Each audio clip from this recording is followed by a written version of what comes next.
Good evening, ladies and gentlemen. Good evening, ladies and gentlemen. How y'all doing this evening? Funnybone doing pretty good.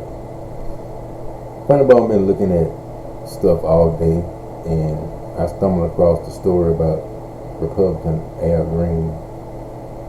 He's calling for Donald Trump's impeachment, him and others.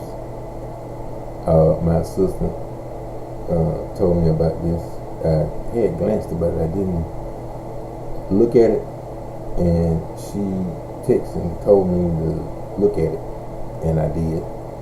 So I got to call her and tell her thank you.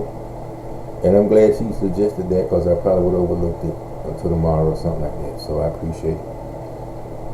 But people, what I'm talking about, I'm going to let y'all hear what he's talking about, Donald Trump. And y'all pay close attention at some of the stuff he says. And it's all facts. All facts. Take a listen.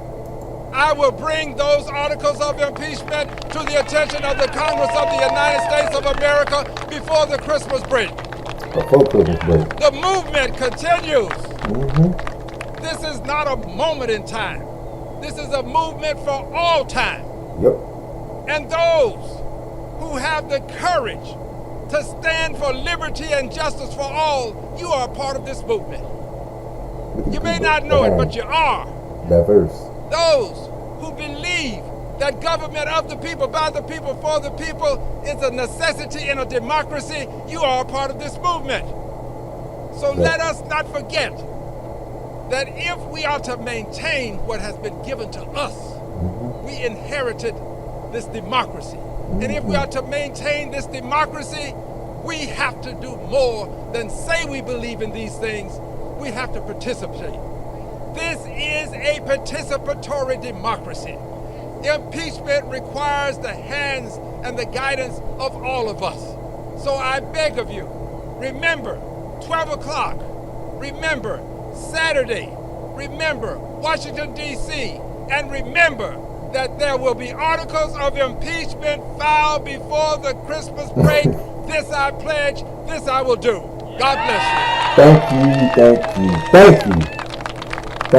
you.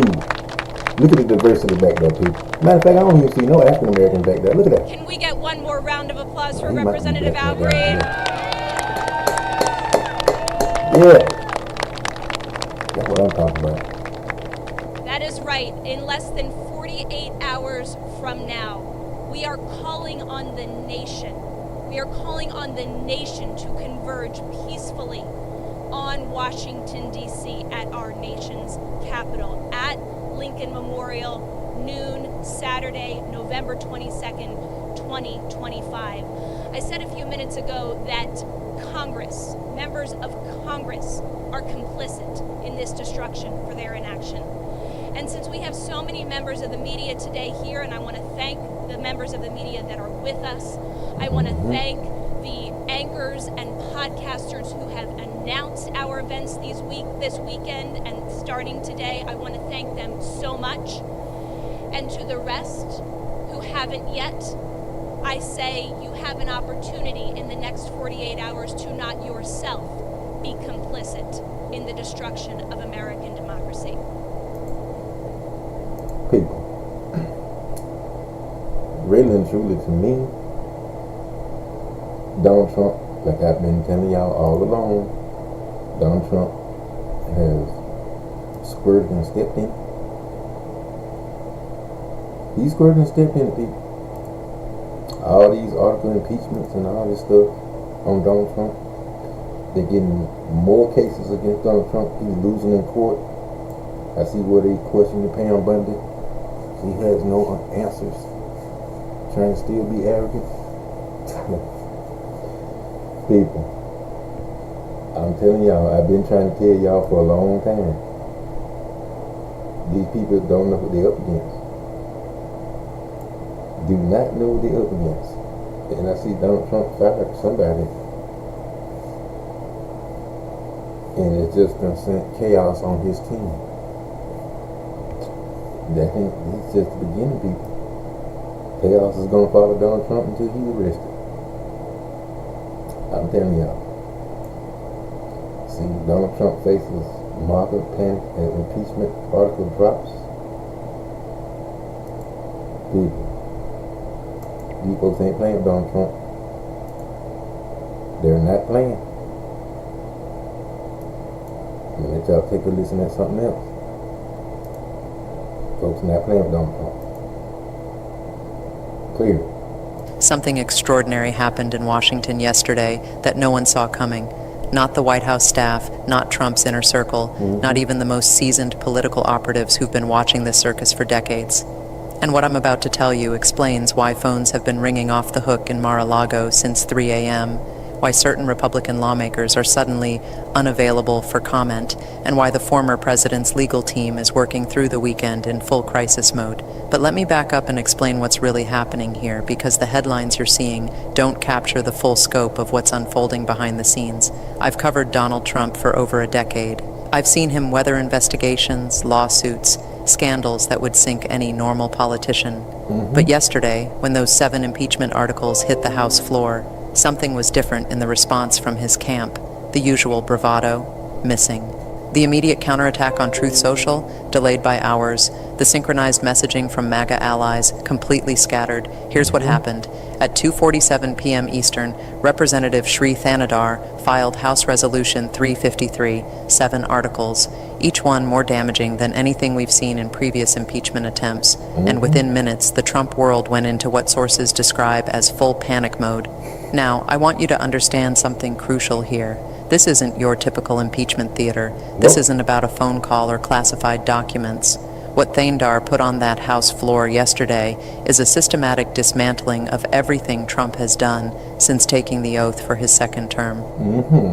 Let me walk you through what's actually in these articles, because the implications are staggering. Article 1 is obstruction of justice, but not just any obstruction. They're talking about a pattern of behavior that spans multiple investigations, multiple agencies, multiple attempts to interfere with federal law enforcement. Article 2 deals with seizing congressional power. This is where it gets interesting. They're arguing Trump has essentially gutted Congress's constitutional authority over spending. Remember those emergency declarations, the redirected military funds, the unilateral trade policies? It's all in there. Article 3 focuses on abuse of trade and war powers. Every tariff imposed without congressional approval, every military action taken without proper authorization, every time Trump claimed emergency powers to bypass normal constitutional processes. Article 4 addresses First Amendment violations. This one has the White House particularly concerned because it documents specific instances where the administration allegedly suppressed speech, punished critics, and weaponized federal agencies against political opponents. Article 5 creates an entirely new category, establishing an unlawful office. They're arguing that Trump created positions and granted powers that exceed constitutional boundaries, essentially building a shadow government within the executive branch. Article 6 is bribery and corruption. Not the vague kind we've heard about before, but specific documented instances where they claim Trump used federal resources for personal political gain. And Article 7, the one that has everyone in MAGA world truly terrified, uses a word that hasn't appeared in impeachment proceedings since the founding era: tyranny. Now, I've seen impeachment resolutions before. This is different. The level of detail, the breadth of accusations, the constitutional language being used, it reads less like a political document and more like a criminal indictment. And that's exactly what has Trump's team so rattled. Because unlike previous impeachments that focused on single events, this one paints a picture of systemic constitutional violation. Here's what I'm hearing from sources close to the situation. Hey, I want y'all to look up tyranny. What tyranny constitutes the punishment of tyranny? And that's the reason why I've been trying to tell y'all that Donald Trump don't know what he's dealing with. Tyranny is one of the worst things you can be charged with. Donald Trump pushed the boundaries one too many times. No, not one too many times, a lot too many times. Now, it's caught up with him, just like I told y'all. Do y'all believe me now? All these article impeachments, all this financial fraud. I told y'all, they're attacking Donald Trump all at the same time. And all at the same time, they're trying to get him out the White House. So they can put his ass in prison, where he belongs. Where he been belonging. For decades. But I remember I told y'all, all good and bad things come to an end. Don't nothing last forever. Especially if it's illegal. If it's illegal, sooner or later you're going to get caught up with people. Donald Trump is getting his comeuppance. And it ain't nothing he can do about it. He delayed. He did all this delaying. He can't delay no more. His ace in the hole, the Supreme Court, they're not corrupt anymore as much as they was. All these people in high places that been voted out, been elected out with the blue wave, all this stuff is come back to home Donald Trump. All this stuff. They're catching up with all this fraud. I just saw he had to pay $450 million. They say he might pay it, but what he's gonna have after that? I don't think he can pay it. You know, the first thing he can pay $500 million. So $450 million, he can't pay that either. Y'all, like I told y'all, he'll start back selling stuff. I wouldn't be surprised. I wouldn't be surprised if he tried to sell Melania. But he'll have to sell it for a discount price because we find out about her background. And then use and throw it away with. So we you know, the value of that ain't gonna be too good. Don't. You're gonna be left to try to sell everything, including Melania, once they get done with you. So people, like I said, God don't like it. He ain't too crazy about privilege. He loves honesty and decency. And that's something Donald Trump can never be. But y'all take a listen to all this stuff they done on this evening. The Trump team expected this. They've been preparing for another impeachment attempt since day one of the second term. What they didn't expect was the scope. What they didn't expect was the constitutional framework being used. And what they absolutely didn't expect was the timing. You see, this isn't just about politics anymore. Federal Judge James Boasberg simultaneously issued a ruling finding probable cause for criminal contempt charges against Trump administration officials. We're talking about the possibility of actual jail time for defying court orders. When you have both Congress and the federal judiciary moving against an administration at the same time, that's not partisan politics. That's institutional crisis. Let me explain what's happening procedurally, because this matters for understanding why the panic is so real. Thanedar used something called a privileged resolution. This isn't a symbolic gesture that leadership can vary. Under House rules, the majority has to take formal action. They have to vote on it, refer it to committee, table it, or explain why they won't. There's no hiding from this one. The clock is ticking, and here's the kicker. Early vote counts suggest this might actually have legs. Sources tell me that several House Republicans are privately expressing concerns about defending some of the behavior outlined in these articles. Not enough to guarantee passage, but enough to make the White House sweat. Meanwhile, Boasberg's contempt ruling creates a parallel track that Trump can't control through political maneuvering. If administration officials continue to defy court orders, they face escalating legal consequences. We could see actual arrests. We could see federal marshals showing up at the White House. Think about the optics of that for a moment. But here's what really has the MAGA universe in full crisis mode. The base is starting to crack. And I don't mean the hardcore supporters who will follow Trump anywhere. I mean the broader coalition that elected him. The suburban voters who held their noses and voted Republican. The independents who thought maybe he'd learned from his first term. The business community that valued deregulation over drama. My sources in Republican circles tell me the private conversations are brutal right now. Donors are asking hard questions. Elected officials are gaming out exit strategies.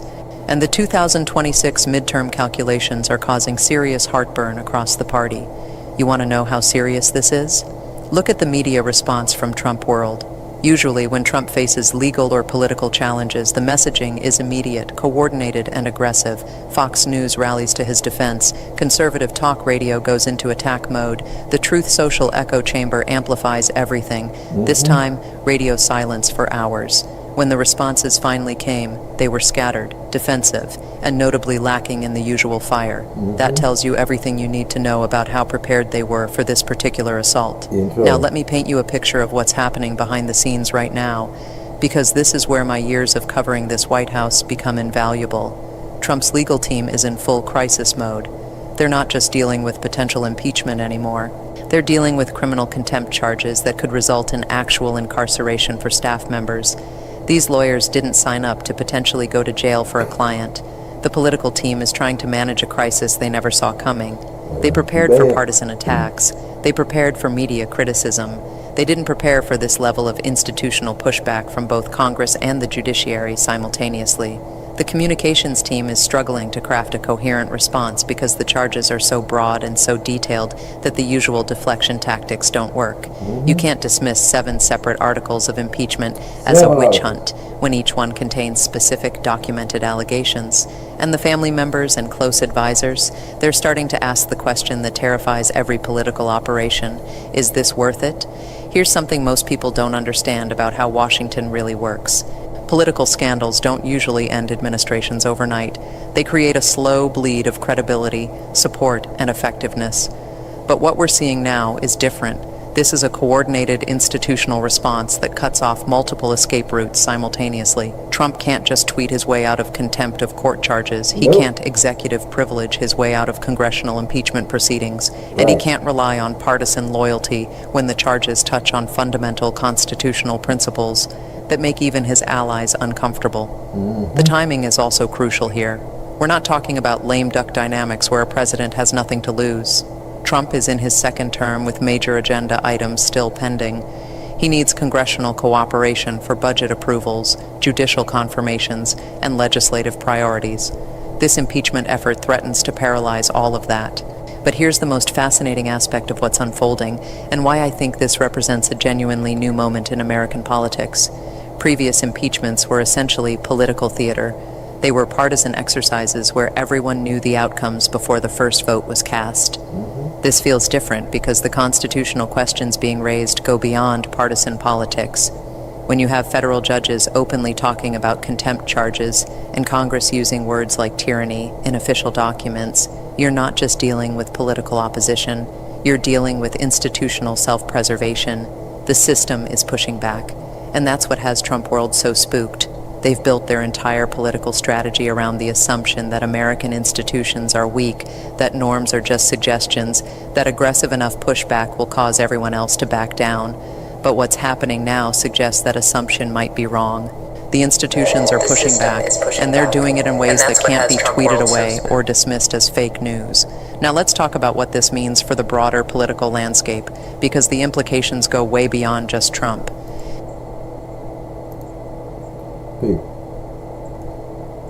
What I see here, if these impeachment, like I said, Donald Trump's whole staff is in trouble.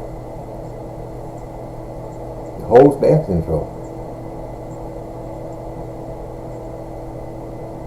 Whole staff. So people, I don't think it's by accident they're questioning Ivanka. And I see where they just questioning Barron. Said something about Barron was not supposed to be in conversations, that they never listened to him in the conversation in the room to say he wasn't in there, but he was. He was in there asking questions and stuff. 18 years old. On the stand. They wouldn't put him on the stand unless they got sufficient evidence that he knows a lot of stuff. And he's going to be a witness against Donald Trump. See, I'm telling people, they infiltrating from within. That's why you see all the Trump clan is being questioned. But they wasting their time, all of them in compliance. Y'all gonna find out what Funny Bone already know. They always in compliance. All of them. Even Lil Barron. All of them frosters. Every one of them. So, the government is finally doing what they're supposed to do. With these Trumps, good to see it. Because you think because you can cheat and steal to be privileged, that's okay. Fraud is stealing. You know, Trump's the biggest thieves in the United States. I told you they didn't use the White House nothing but a cash cow. Nothing but a cash cow. So people, like I said, I saw this story. I saw so many that I didn't know which one to give y'all first. But all these 7 article impeachments for Donald Trump, that's significant, people. Because I told you this time is different because it's involved the Constitution. It's involved war crimes, like I've been telling y'all for months. Tyranny, all that stuff. People, that's bad. Y'all look it up. And what's the punishment for treason? And y'all tell Funny Bone in the comment what y'all think the punishment for treason is. Look it up and put it in the comments and tell me what it is. Because Donald Trump's facing that and a lot more. A lot more.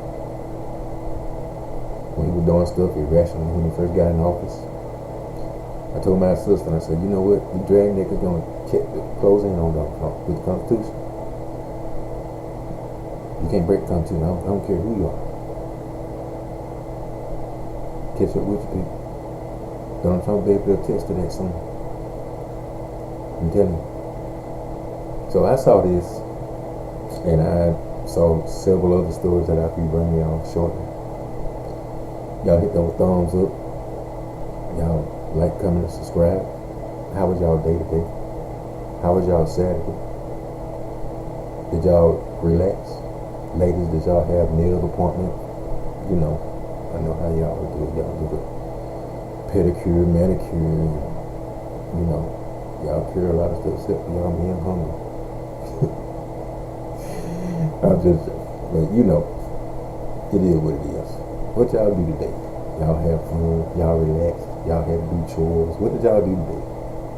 Did y'all get y'all some wine and relax, waiting on Funny Bone? What did y'all do today? Let Funny Bone know. But I've been looking at this stuff with these heathens, Donald Trump and all this stuff. And it just make you know that finally the government is having enough of Donald Trump. It's good to see. They just need to keep it up. I just want them to keep it up. Don't stop until you get the throat. Grab the guzzle. Don't stop. That's all don't stop. People, I saw this. Wanted to get it to y'all. And y'all like, comment, and subscribe. Funny Bone, love y'all.